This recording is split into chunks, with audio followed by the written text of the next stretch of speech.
अस्सलाम वालेकुम, मैं हूं माहम अब्बास और आप देख रहे हैं खबरनामा।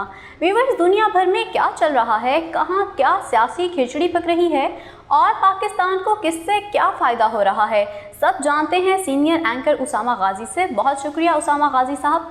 सबसे पहले मैं आपसे ये जानना चाहूँगी कि भारत की मौजूदा सूरत हाल पर आप क्या कहेंगे, हालात इस हद तक कैसे पहुँचे और ज़िम्मेदार कौन है? दुनिया भर में अगर हम नज़र डालें तो इस वक्त भारत में सबसे ज़्यादा बुरी सूरत हाल है और भारत उसको लाख छुपाने की कोशिश कर रहा है, लेकिन छुप नहीं रही बातें। हत्ता कि ख़ुद उनके अपने लोग सियासतदान कह रहे हैं, राहुल गांधी कह रहे हैं कि ये जितना दिखाया जा रहा है हुकूमत की तरफ से कि सूरत हाल ख़राब है, तबाहकुन है, इससे कई गुना 5 से 10 गुना ज़्यादा कह रहे हैं कि केसेस हैं। और वो पूरे मुल्क में कह रहे हैं कि एक तरह से पूरा मुकम्मल लॉकडाउन लगाया जाए। हत्ता कि अब आपने देखा कि भारत का सबसे बड़ा इवेंट जिससे वो हज़ार करोड़ रुपया कमा रहा था और उसको हज़ारों करोड़ का नुकसान हुआ है, IPL, वो भी मुलतवी कर दिया गया। बहुत से लोग तनकीद कर रहे थे कि PSL पाकिस्तान नहीं करा सका जी, मुलतवी करना पड़ा। आप भारत में देख लें, उन्होंने बड़ा सिक्योर रखा हुआ था जी वो बबल, उसके बावजूद आप देखिए कि क्या हुआ है, उससे भारत को नुकसान हुआ और लोग तनकीद कर रहे थे कि लोग मर रहे हैं और आप यहाँ पर खेल दिखा रहे हैं, इतना बुरा हाल है। अब भी देखिए कि जो मेडिकल की तंजीमें हैं उन्होंने अदालतों से रुजू कर लिया है कि जी हमें ऑक्सीजन मिल नहीं रही और तबाही है और हुकूमत इस तरह से तवज्जो नहीं दे रही। अब बात यह है कि हुकूमत की सारी तवज्जो रही इलेक्शंस पर, जो वहाँ स्टेट के इलेक्शंस हो रहे थे और वो भी BJP नरेंद्र मोदी हार गए। अब ये वाकई सोचा जा रहा है कि जब से नरेंद्र मोदी इक़्तिदार में आए इतने गैर मकबूल कभी नहीं थे और उनकी पॉलिसीज़ जो थी सिर्फ नफ़रत की, इंतहा पसंदी की, उससे भारत को इतना नुकसान हुआ कि अब वो चीज़ें वाज़ेह हो रही हैं। अब आप देख लें वर्किंग बाउंड्री जो पाकिस्तान के साथ है, वहाँ फिर मुआहदे की खिलाफ वर्जी की गई है, फायरिंग की गई है। सारा कुछ इसलिए भी होता है कि तवज्जो हटाई जाए। बड़ा आसान, जब भी इलेक्शन जीतना है नरेंद्र मोदी ने पाकिस्तान के साथ कोई ना कोई गड़बड़ छेड़ दो, इस तरह का कोई सर्जिकल स्ट्राइक का ड्रामा कर दो, ये मामला कर दो, तो हमेशा तवज्जो हट जाती है। इस दफ़ा फिर उन्होंने कहा कि इतना दबाव आ रहा है, इतना प्रेशर आ रहा है ये वबा की वजह से, तो सबसे आसान काम यह है कि तवज्जो हटाओ और पाकिस्तान के साथ कुछ ना कुछ छेड़छाड़ करो, वहाँ पर फायरिंग कर दो, कुछ और ड्रामा कर दो, सख्त स्टेटमेंट्स देना शुरू कर दो कि देखो जी ये हो रहा है, वो हो रहा है, अटैक हो रहा है, तो सबकी तवज्जो हट जाएगी। तो ये मेरा नहीं ख्याल अब ड्रामे इस तरह चल सकेंगे जिस तरह से नरेंद्र मोदी का ग्राफ नीचे जा रहा है और हो सकता है कि उन पर दबाव मज़ीद बढ़ता चला जाए, क्योंकि उनके लिए सबसे ज़्यादा ख़तरनाक है कि अपने लोग BJP के अपने लोग ख़िलाफ़ हो रहे हैं। मीडिया भले ना दिखाए, वहाँ पर सोशल मीडिया पर उस तरह से बैन कर दिया, बात नहीं कर सकते, लेकिन लोगों के रिश्तेदार लोग मर रहे हैं, फिर भी तस्वीर शेयर हो रही हैं। जगह नहीं है शमशान घाट में और कब्रिस्तानों में, इतना बुरा हाल है, लोग सड़कों पर मर रहे हैं। तो अगर आप छुपाएं भी तो सब लोग यही देख रहे हैं कि इतनी ज़्यादा बात, ये क्या हो रहा है, कभी इस तरह से नहीं था। ये लोग बात कर रहे हैं कि हम इस तरह क्यों मर रहे हैं, मक्खियों की तरह मर रहे हैं, इस तरह जैसे कीड़े मकोड़े होते हैं, और जो उनकी सेलिब्रिटीज़ हैं वो मुल्क छोड़कर ही भाग गए हैं सब। तो ये तो सूरत हाल है। तो लिहाजा भारत इस वक्त बहुत ज़्यादा मुश्किल में है। फॉरेन एड की बात की गई थी, वो भारत में भी कोई रेड टेपिज़म अभी तक उस तरह से पहुंच नहीं सकी, उस पर भी तनकीद हो रही है। तो ये असल में फ़ोकस भारत का क्या था, नरेंद्र मोदी का, कि इंतहा पसंद सोच को वो फ़रोग़ देते थे, उस पर वो वोट लेते थे। तो जब फोकस वो था तो उनका दीगर मामला पर उस तरह फोकस नहीं रहा और अब वो उनकी ये सारी जो गवर्नमेंट थी, BJP थी, ये सब एक्सपोज हो गए हैं। अगला सवाल मैं आपसे ये जानना चाहूँगी कि ख़त्म नबूवत के मामले पर पाकिस्तान दुनिया के दबाव में आ सकता है? ख़त्म नबूवत का मामला इंतहाई अहम है और बड़े ज़बरदस्त वक्त पर मैं समझता हूँ कि इमरान खान साहब ने वाज़ेह स्टेटमेंट दे दी है कि ख़त्म नबूवत के हवाले से कोई समझौता नहीं हो सकता। हुज़ूर नबी करीम सल्लल्लाहु अलैहि वसल्लम ख़ातिमुन नबिय्यीन हैं, आखिरी नबी हैं। जो उनको आखिरी नबी नहीं मानेगा वो मुसलमान नहीं हो सकता। ये हमारे आइन में दर्ज है और इसमें हम तब्दीली नहीं कर सकते, सवाल ही पैदा नहीं होता। अब कोशिश ये हो रही है कि जनाब यूरोपीय यूनियन में करारदाद लाई गई है पाकिस्तान के ख़िलाफ़ कि जनाब इतने ज़्यादा ममालिक हैं ये, और पाकिस्तान का GSP+ स्टेटस है कि जिसके तहत पाकिस्तान को यानी रियायती सतह पर वहाँ पर अपनी मसनूआत बेचने की इजाज़त है। वहाँ पर टैक्स में छूट, दीगर मामलात में काफ़ी ज़्यादा आपके साथ रियायत बरती जाएगी, तो पाकिस्तान की एक्सपोर्ट यूरोपियन कंट्रीज़ में बड़ी आसानी से हो सकेगी। यानी आप देखिए कि कई ममालिक के मुकाबले में आपकी मसनूआत को आसानी हासिल होगी, वो उससे सस्ती होंगी। तो वो जो GSP+ स्टेटस है वो वापस लेने की उसमें धमकी है इस करारदाद में। तो पाकिस्तान ने वाज़ेह कर दिया कि आप जो मर्ज़ी कर लें, आप मुआशी तौर पर हमें ये ब्लैकमेल कर लें, आप ये मुआशी दहशतगर्दी हमारे साथ कर लें, लेकिन हुजूर नबी करीम सल्लल्लाहु अलैहि वसल्लम की नामूस पर, आपके ख़ातमुन नबिय्यीन होने पर हमारा ये अक़ीदा है, हमारा ये कानून है, इस्लाम में यह है कि हुजूर नबी करीम सल्लल्लाहु अलैहि वसल्लम आखिरी नबी हैं। आप ये कहें कि जी हम ये कानून बदल दें कि जी हुजूर सल्लल्लाहु अलैहि वसल्लम को अगर कोई आखिरी नबी नहीं मानता उसको भी हम मुसलमान कहें, ये नहीं हो सकता। तो ये दबाव पाकिस्तान पर पहले भी डाले गए, अब बहुत ज़्यादा आ रहा है कि जी हम वरना आपकी मईशत तबाह कर दें एक तरह से, और पूरी लॉबिंग की गई है। पहले भी आपने देखा डिसइंफो वगैरह का भी आया था मामला, तो इसी किस्म की ये लॉबिंग की गई है बाकायदा।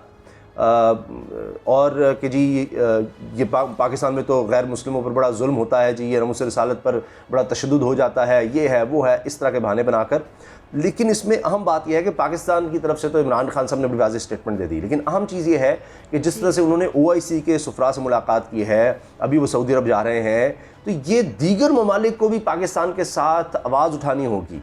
कोई शक नहीं कि हर मुसलमान, चाहे एक भी मुसलमान इस दुनिया में बाकी रह जाए, उसका भी यही फरीज़ा है, उसका भी ईमान तभी है कि जब वो हुजूर सल्लल्लाहु अलैहि वसल्लम की नामूस की, आपकी इज़्ज़त की हिफाजत करेगा और आपको ख़ातमुन नबिय्यीन मानेगा, आखिरी नबी मानेगा, वरना तो उसकी एग्जिस्टेंस का कोई फ़ायदा नहीं है।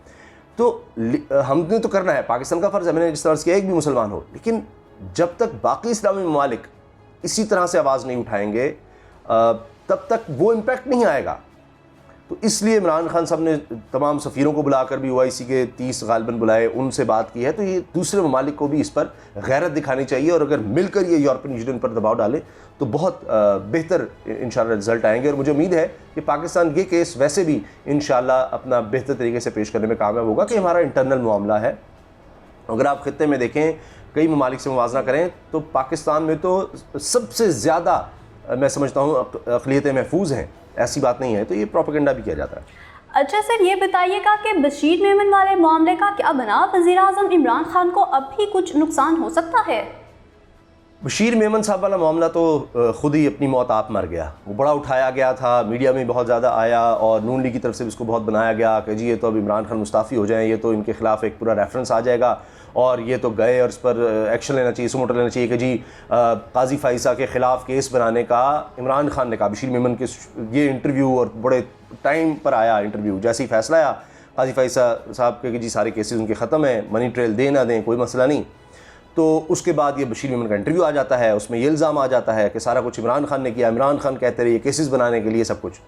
अच्छा, इस पर बड़ी बहस चलती रही, प्रोग्राम्स होते रहे, सारा कुछ हुआ, और उसके बाद क्या हुआ जी, बशीर मेमन साहब पहले तो आहिस्ता आहिस्ता पहले कहते हैं कि मैंने क्या कहा है, मैंने तो सिर्फ बयान जारी किया, मैंने कोई इल्ज़ामात तो नहीं लगाए, तो मेरा एक बयान है, तो मुझे नोटिस भेज दिया गया है, बहरहाल मैं इसका जवाब दूंगा, इस तरह की बातें उन्होंने कही। और फिर जनाब करते करते ये हुआ कि अगले इंटरव्यू में एक और मालिक साहब को इंटरव्यू दिया उन्होंने, तो उसमें कह देते हैं कि जी इमरान खान ने तो बात ही नहीं की काजी फ़ाइसा केस की। तो आप इसी से अंदाज़ा लगा दीजिए कि अब बंदा क्या कहे इस सारे मामले पर। तो लिहाजा उसका तो मेरा ख्याल है कुछ नहीं, वो तो ख़त्म हो गई कहानी बशीर मेमन साहब वाली, और वो सारा केस वगैरह सब कुछ। अच्छा, ये बताइएगा कि बिल गेट्स ने अपनी अहलिया को तलाक दे दी, ये अचानक खबर कैसे आ गई? दुनिया का अमीर तरीन आदमी भी अपनी शादी नहीं चला सका। बिल गेट्स ने ख़ुद इस चीज़ का ऐलान किया है कि वो और उनकी अहलिया अलहदा हो रहे हैं और तलाक़ की बात की है। तो लोग इसलिए बहुत ज़्यादा हैरान होते हैं कि दुनिया का अमीर तरीन आदमी है, उनमें उनका शुमार होता है। अब ये भी कह रहे हैं कि अमेरिका में सबसे ज़्यादा प्रॉपर्टी अब बिल गेट्स की है।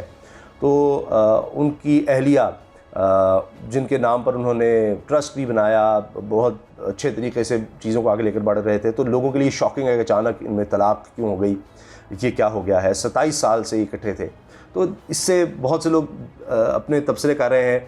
तो लिहाजा ये भी बात है कि हर एक की अपनी ज़ाती ज़िंदगी होती है, और ज़ाहिर है 27 साल इकट्ठे रहने के बाद और बज़ाहिर बड़ी अच्छी ज़िंदगी गुजार रहे थे, दुनिया के अमीर तरीन जोड़ों में कहें इनको, और अमीर तरीन शख्स बिल गेट्स, तो उसके बावजूद खुशहाल नहीं है, यानी खुश नहीं है अपनी ज़िंदगी में।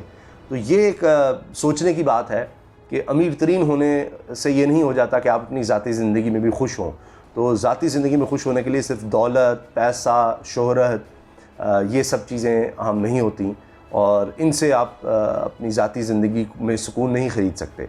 तो ये चीज़ बड़ी अहम है। तो बहरहाल ख़ुद उन्होंने ये ऐलान किया है बिल गेट्स ने, और अब इस पर बहुत ज़्यादा खबरें भी आएंगी, कितना इनके दरमियान किस तरह से बंटवारा होता है सारे पैसों का, असासों का, क्योंकि ये भी वहाँ पर बहुत ज़्यादा देखा जाता है कि वो जितने भी असासे हों किस तरह से तकसीम होते हैं, आधे आधे जाते हैं, तो वो भी बड़ी हेडलाइंस बनती हैं। जिस तरह अभी जेफ बेजोस हैं, उनकी अपनी बीवी से अलहदगी हुई, तलाक हुई सब, तो उस पर भी ये हुआ था कि बहुत बड़ी रकम या असासे जो हैं उनको ट्रांसफ़र हुए कि वो फिर अमीर तरीन दुनिया की औरतों में आ गई। तो ये भी एक बहुत अहम होता है, लेकिन मुझे लगता है कि इन दोनों के दरमियान ये मामला फ़हम व तफ़हीम से ही शायद हल हो जाएगा। अच्छा सर, आखिरी सवाल जो मैं आपसे जानना चाहूँगी वो ये है कि ईरान और अमेरिका दोबारा मुआहिदा करने जा रहे हैं। अगर मुआहिदा हो गया तो फ़ायदा किसको होगा? ये तो खबरें नज़र आ रही हैं कि ईरान और अमेरिका के दरमियान दोबारा से मुआहदे की तरफ बढ़ा जा रहा है। वाज़े इशारे हैं, वाज़े स्टेटमेंट्स आ रही हैं, और यानी इस पर ईरान भी चाहता है, लेकिन कुछ शराइत उनकी हैं कि जी पहले हम पर पाबंदियाँ हटाई जाएँ, पहले हमसे बेहतर किया जाए। अमेरिका कहता है कि नहीं, पहले आप ये जो न्यूक्लियर प्रोग्राम है इस पर उतना ज़्यादा रोल बैक करके दिखाएं, उससे पीछे हटें। लेकिन जब दोनों फ़रीक़ैन चाह रहे हों कि किसी पॉइंट पर पहुंचा जाए, तो मुझे यही लगता है कि इसमें ज़ाहिर है रूस भी इन्वॉल्व है, चीन भी है, दीगर ताकतें भी हैं, चाहे फ्रांस हो, बरतानिया, जर्मनी। तो ये दोनों ममालिक किसी न किसी सतह पर फिर दोबारा मुआहदे की तरफ आ जाएंगे, और ये ईरान के लिए भी बहुत अच्छा है, क्योंकि ईरान पर इतनी ज़्यादा पाबंदियाँ हैं, मुआशी पाबंदियाँ, वो उस तरह मार्केट में तेल भी नहीं बेच सकता, और उसके लिए बड़े मसाइल हैं। तो वहाँ पर भी बेहतरी आ सकती है कि अगर मामला जो है वो बेहतरी की तरफ चले जाए। और अभी जो हालिया दौरा है इमरान खान साहब का, आर्मी चीफ़ का, उसमें मुझे लगता है कि सऊदी अरब की तरफ से भी इस तरह की बात होगी, क्योंकि सऊदी अरब का भी ये देखा गया है कि उनकी तरफ से, मोहम्मद बिन सलमान की तरफ से पहली दफ़ा इस तरह की स्टेटमेंट्स आई हैं कि जी ईरान के साथ मुफाहमत चाहते हैं, मामला को आगे देखना चाहते हैं। तो इससे लग रहा है कि ये तो बस आने वाले वक्त में बड़ा वाज़ेह है कि ईरान और अमेरिका के दरमियान मुआहिदा किसी न किसी सतह पर हो जाएगा। बहुत शुक्रिया उसामा गाजी साहब, आपने हमें अहम मामलात पर अपनी राय से आगाह किया। व्यूवर्स, ऐसे ही मज़ीद इंफॉर्मेटिव वीडियोस देखने के लिए खबरनामा को सब्सक्राइब कर लें और बेल आइकन पर भी क्लिक कर लें, ताकि हर आने वाली वीडियो के नोटिफिकेशन आपको मौसूल हो सकें। शुक्रिया।